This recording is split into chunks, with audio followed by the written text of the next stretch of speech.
बहुजन विकास आघाडीच्या वतीने अजीव पाटील हेच महापौर बनणार आणि यात एक घाव दोन तुकडे असा संदेश राजू पाटलांना हितेंद्र ठाकूर हे देण्याचा प्रयत्न करणार। एका बाजूला राजू पाटील यांनी स्वतःच्या भावाचा प्रचार केला आणि दुसऱ्या बाजूला निलेश चौधरी जे भारतीय जनता पार्टीचे उमेदवार आहेत त्यांचा देखील प्रचार केला। हितेंद्र ठाकूर यांच्या पराभवामागे राजू पाटील यांचा हात असल्याची चर्चा वसईत आपल्याला पाहायला मिळते। 18 दिवसात स्नेहा पंडित दुबे यांनी असा काय प्रचार केला की त्यांनी खुद्द सर्वेसर्वा हितेंद्र ठाकूर यांचा पराभव केला। भारतीय जनता पार्टीकडे आकडे नसताना देखील भारतीय जनता पार्टीने महापौर पद आणि उपमहापौर पदाच्या शर्यतीत उमेदवारी अर्ज भरण्याचं कारण काय? भारतीय जनता पार्टीला बहुजन विकास आघाडीला महापौर पदाची बिनविरोध निवडणूक होऊ द्यायची नाही। आपण पाहताय टॉप 10 महाराष्ट्र न्यूज। वसई विरार शहर महानगरपालिकेच्या महापौर पदी भारतीय जनता पार्टीने महापौर आणि उपमहापौर पदासाठी उमेदवारी अर्ज दाखल केलेला आहे। चर्चा अशी आहे की भारतीय जनता पार्टीकडे आकडे नसताना देखील भारतीय जनता पार्टीने महापौर पद आणि उपमहापौर पदाच्या शर्यतीत उमेदवारी अर्ज भरण्याचं कारण काय? तर याच्या मागचं जर कारण काढायचं झालं तर बहुजन विकास आघाडीला भारतीय जनता पार्टीला एक संदेश द्यायचा आहे की आम्ही या लढाईत आहोत। आणि दुसरं कारण जर आपण काढलं तर भारतीय जनता पार्टीला बहुजन विकास आघाडीला महापौर पदाची बिनविरोध निवडणूक होऊ द्यायची नाही। आपण जर पाहिलं तर वसई विरार शहर महानगरपालिकेत महापौर बहुजन विकास आघाडीचाच बसणार आहे आणि ते देखील अजीव पाटील यांच्याच गळ्यात ही माळ घातली जाणार आहे। कारण गेल्या वर्षभरात आपण सगळे चित्र पाहतोय की बहुजन विकास आघाडीचे मुख्य नेते राजीव पाटील हे नाराज आहेत। विधानसभा निवडणुकीत राजीव पाटील यांचा भारतीय जनता पार्टीचा पक्ष प्रवेश हा गाजला होता, परंतु काही कारणास्तव हा प्रवेश झाला नाही। या सगळ्या गोष्टींमुळे वसईत बहुजन विकास आघाडीचे सर्वेसर्वा हितेंद्र ठाकूर यांचा पराभव झाला। हितेंद्र ठाकूर यांच्या पराभवामागे राजीव पाटील यांचा हात असल्याची चर्चा वसईत आपल्याला पाहायला मिळते। कारण काय? तर राजीव पाटील आणि विवेक पंडित यांची चांगली मैत्री।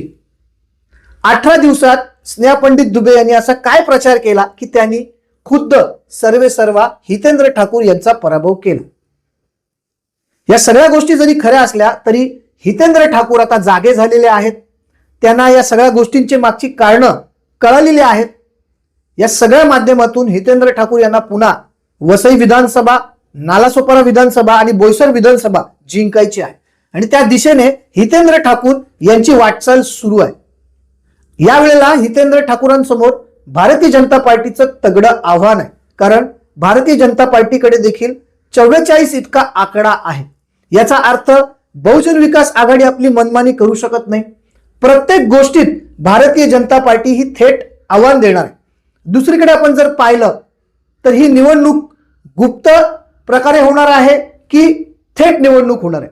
ही जर थेट निवडणूक झाली तर हात वरती करून आपण पाठिंबा दर्शवायचा आहे, परंतु ही निवडणूक जर गुप्तरित्या झाली तर बहुजन विकास आघाडीला या प्रक्रियेचा फटका बसू शकतो। आता भारतीय जनता पार्टीने गुप्त मतदानाची मागणी देखील केलेली आहे। मंगळवारी नेमकी ही निवडणूक कशी होणार आहे हे देखील आपल्याला पाहायला मिळेल। जर गुप्त मतदान झाली तर याच्यामध्ये अनेक मतं बाद होण्याची शक्यता नाकारता येत नाही आणि जर असं झालं तर भारतीय जनता पार्टीला याचा फायदा होऊ शकतो आणि बहुजन विकास आघाडीला याचा नुकसान देखील होऊ शकतो।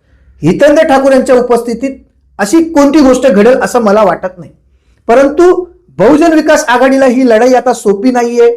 पूर्वीसारखी बहुजन विकास आघाडी मनमानी कारभार करू शकत नाही, कारण भारतीय जनता पार्टीकडे देखील एक मेजॉरिटी आहे, एक संख्या आहे की ज्या संख्याबळावरती भारतीय जनता पार्टीचे नगरसेवक बहुजन विकास आघाडीच्या नगरसेवकांचा विरोध करू शकतात। अर्शद चौधरी सारखा भूमाफिया बहुजन विकास आघाडीचा नगरसेवक बनलेला आहे। कालच एका समाजसेवकांनी वसई विरार शहर महानगरपालिकेसमोर उपोषण केलं होतं आणि त्यामध्ये त्यांनी अर्शद चौधरी सारख्या भूमाफियाचं नाव घेतलं होतं। याचा अर्थ अर्शद चौधरीमुळे येणाऱ्या काळामध्ये बहुजन विकास आघाडीला खूप मोठ्या संकटांना सामोरे जावं लागेल यामध्ये तीळ मात्र शंका नाही.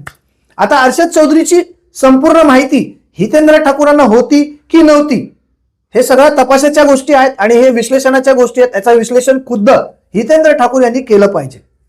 परंतु अजीव पाटील यांच्या गळात महापौराची माळ बांधून हितेंद्र ठाकूर यांना थेट राजीव पाटील यांना इशारा द्यायचा आहे. जर भाऊ महापौर असेल तर राजीव पाटील पडद्यामागून आज जी काही गोष्ट करतायत ती करणार नाहीत.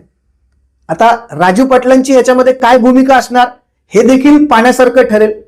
निवडणुकी अगोदर राजीव पाटील यांचे समर्थक असणारे माजी नगरसेवक यांनी भारतीय जनता पार्टी या पक्षामध्ये पक्षप्रवेश केला. एका बाजूला राजीव पाटील यांनी स्वतःच्या भावाचा प्रचार केला आणि दुसऱ्या बाजूला निलेश चौधरी जे भारतीय जनता पार्टीचे उमेदवार आहेत त्यांचा देखील प्रचार केला. याचा अर्थ राजीव पाटील यांच्या मनामध्ये नेमकं काय चाललं आहे हे जाणून घेणं पण गरजेचं आहे. हितेंद्र ठाकूरांनी राजीव पाटील यांची भेट घेतली पाहिजे, कारण राजीव पाटलांची भूमिका ही बहुजन विकास आघाडीसाठी खूप मोलाची मानली जाईल. राजीव पाटील जर नाराज असतील तर येणाऱ्या काळामध्ये हे सगळं जे आहे ते बहुजन विकास आघाडीच्या विरोधातच जाताना आपल्याला पाहायला मिळेल. आता या सगळ्या भूमिकेत हितेंद्र ठाकूर कशा प्रकारे वसई विरार शहर महानगरपालिका चालवणार हे देखील पाहण्यासारखं ठरेल. कारण आपल्या माहितीनुसार वसई विरार शहर महानगरपालिकेकडे आता फंड नाहीये. वसई विरार शहर महानगरपालिका आता कर्जबाजारी झालेली आहे. अनिल कुमार पवार यांनी जो केलेला भ्रष्टाचार आहे याचा थेट फटका हा बहुजन विकास आघाडीला बसू शकतो. येणाऱ्या काळामध्ये बहुजन विकास आघाडीला मोठे निर्णय घ्यावे लागतील. येणाऱ्या काळामध्ये घरपट्टी जो टॅक्स पावती आहे त्याच्यामध्ये दरवाढ होण्याची शक्यता आहे. करवाढ वाढण्याची शक्यता आहे. आपण जर पाहिलं तर अलीकडे जे फेरीवाले आहेत त्यांचा देखील कर वाढलेला आहे.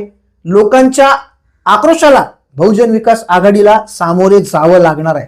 त्यात वसई विरारचा सर्वात मोठा प्रश्न असणार आहे तो अनधिकृत बांधकामांचा. आता ही अनधिकृत बांधकामं होतील की भारतीय जनता पार्टी अनधिकृत बांधकामांचा विरोध करेल हे पाहण्यासारखं ठरेल. परंतु तुर्तास आपण जर पाहिलं तर बहुजन विकास आघाडीच्या वतीने अजीव पाटील हेच महापौर बनणार आणि यात एक घाव दोन तुकडे असा संदेश राजीव पाटलांना हितेंद्र ठाकूर हे देण्याचा प्रयत्न करणार. आपल्या सर्वांना याविषयी काय वाटतं कमेंटच्या माध्यमातून आपली प्रतिक्रिया आम्हाला जरूर कळवा.